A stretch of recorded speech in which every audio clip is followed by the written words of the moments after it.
good in the back? Reese, you good? Yep. All right, start with Wes, then Grant.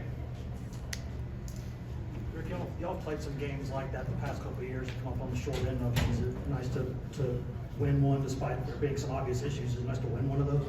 It is, and you know what, obviously, you guys have seen us more than anybody, and there's nights when that ball goes in and you feel like, man, we're really, really good. I think when you win a game like this, I think there's no question both teams played as hard as they could play. Every possession was a grind, and for us to, again, I kept reminding the team last night, because, we're around our guys, we know them, said, hey, if we will just play great defense and rebound the ball on both ends, we'll always give ourselves a chance, and reminded them that we beat Maryland early in the year when we shot 29%. And but both teams played extremely hard, and I thought we had some good looks at the basket, and you guys watch us, and sometimes they go in, sometimes they don't, but the way that we grinded this one out, and again, the crowd was great, but really, really, really happy with Jemai Mashak. I thought his minutes were really critical. After every game, one of the biggest thoughts that goes through my mind about him is how can I get him in the game, more minutes, because he does so many great things when he's out there. I thought our front line, Uros came off the bench, helped us. Jonas, Tobey, those guys were terrific. And then Josiah's rebounder were big, and plus when we were struggling, I thought his offensive game in the mid-range really helped us get it going. And you'd like to think if you can make some of those shots around the rim, and again, they're not easy, but if you can make the ones that you need to make, it opens it up for those perimeter guys, because there's no doubt when you're struggling, those shots can take it out of you. It really can. But the way our guys just kept fighting and fighting, and they fought, they're Auburn fought, but defensively, rebounding, and everyone that played had a role in it. Rick, what did you see on that final possession? I haven't seen it. I really haven't seen it yet. It looked like where I was standing, I was straight up, but the rule is, like when the call on Santi early, or I think Zakai, anytime you go from point A to point B, it's a foul. Anytime you go from point B to point A, it's a foul, and then there's that neutral area there. I guess in the opinion of the official right there, O stayed vertical, and but I haven't seen it. Rob, then Mike, then Ryan. Coach, you talk a lot about your guys not getting hung up on missing shots, but just getting lost in the game. Did you feel like today that was a good example of that? Well, again, because we had some wide open shots, and I actually told Santi one time we came out and executed a play as well as we can execute it, and he had as wide open a look as he's had in a month, and he didn't shoot it and threw it inside, and turned it over, but he was down there. I mean, Santi's man was down there.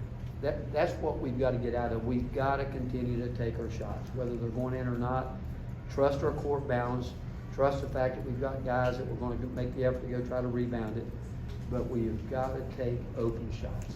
And you go back, and when you break down, and we're in that area where I think we're going to learn from it and keep getting better. Oftentimes when we throw the ball in the post, the people guarding us on the perimeter don't even think about coming down to choke it out.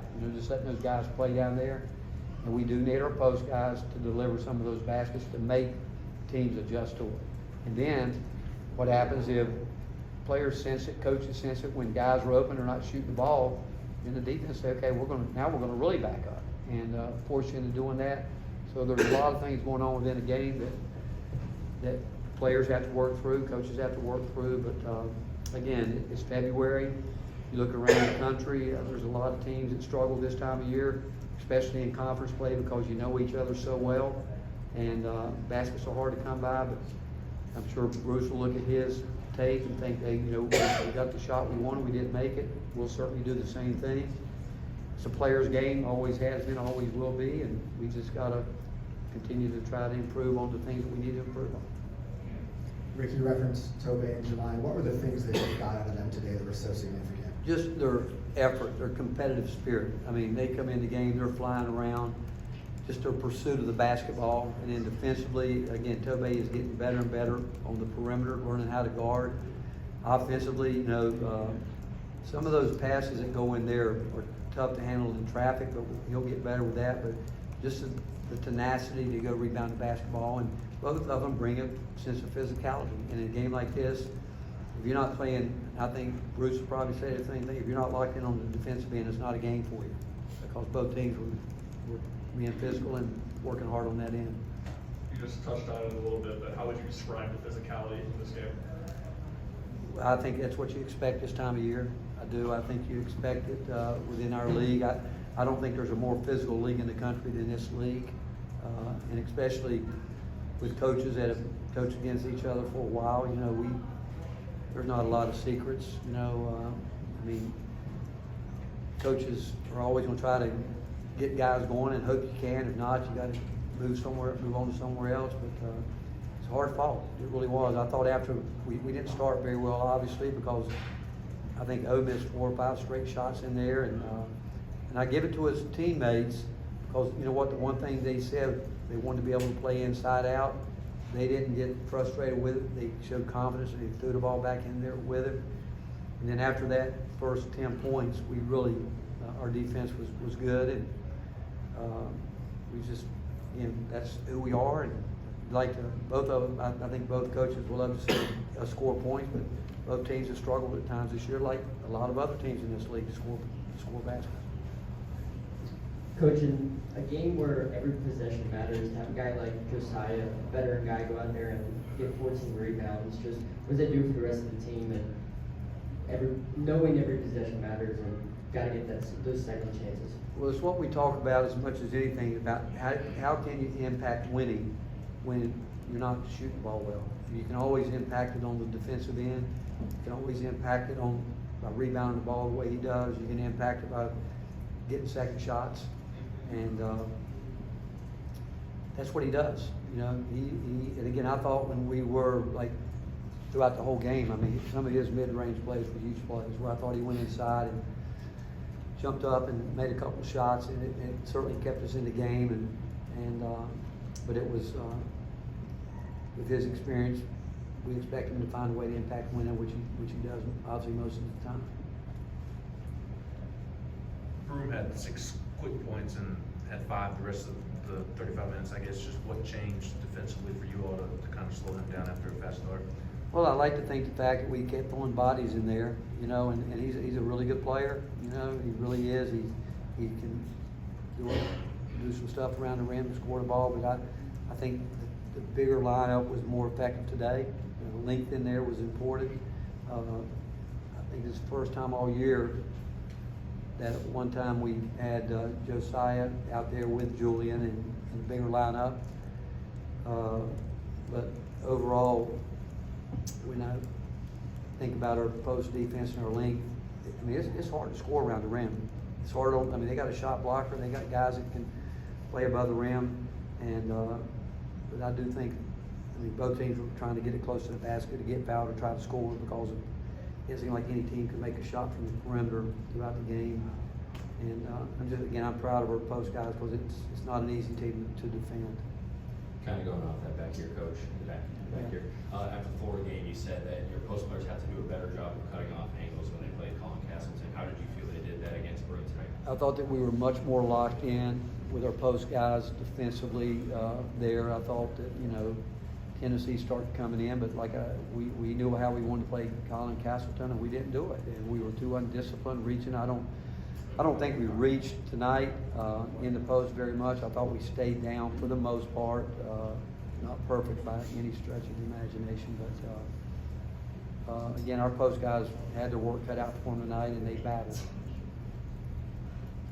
Rick, after this week, kind of the 2 offensive performances, how do you feel about where this team is at offensively, and how do you summarize winning and losing the games? You know what? Tom sent me a stat, analytic, where, what was the stat? 75% of our shots? 70% of our shots were high percentage shots against Florida. And we made, what, 20-some% of them? Yeah. 20-some% of them. The stat was that with the shots that we took. With the shots we took. 70% of the time. The shots that we should make, you know, we didn't make. again, I think you guys would agree, I think our players would agree, we have some shots tonight we need to make. But when it's not, again, I'm really proud of our guys for staying locked in defensively. And again, I think the bench helped us because we were able to give guys some rest because every possession, as mentioned, was a tough one. But I just know that if we'll, again, keep going, get some of those shots to go down, it gives us a chance to get loose and I think settle in. But we're going to be in games like this, whether both teams score in the 60s possession games, and we just got to be able to make the majority of those high percentage shots that we can make. Reese, to finish up with Grant. You talked a little bit about Tobey. What have you seen from his development? And I've seen you ride him hard in practice. So what have you seen from his development that made him come out in this game and perform? Well, I would say to you, what you see him do, he's one of those guys that does it every day in practice. He really works at it. He really works at it. He's got a great ability to go rebound the ball, but where he's gotten better is understanding the urgency of being able to do a lot more on the basketball court than he's probably ever been asked to do. And he's really starting to understand the game. And he's going to battle. He's going to fight for his position, and he's learning how to do that on the defensive end as well. But I think that our guys would tell you that when he's out there, they know that he's going to bring some physicality and do whatever he has to do to get guys open. And he can duck in, he can score the ball, he can. And had a couple of offensive rebounds today that were big. We need from Zakai to get back to the production that he had the last 3 or 4 weeks. Well, again, as the season goes on, people will game plan. What will help him as much as anything if he can get some people around him scoring some baskets. That'll help him as much as anything. Where the guys are open, they shoot their shots, and when he throws it inside, guys can finish some of those. Where you make people adjust. I mean, obviously he has the ball in his hand a lot, and we trust him with it, and he's gotten so much better there. But we just need balance that we know that we can get, but we got to get it. And you guys have often asked me what I think we got to do to get better, and the one word it comes down to is consistency. What can we look for every night and expect? You know, I certainly don't expect Zakai to go 0 for 10 or 0 for 7. He had 9 assists, 3 turnovers, and 2 of them he was trying to put the ball inside there. But again, we got guys, and I just have confidence in them. We're going to find a way to work our way out of this. I really believe that. Thank you, Coach. Thank you, guys. Thank you.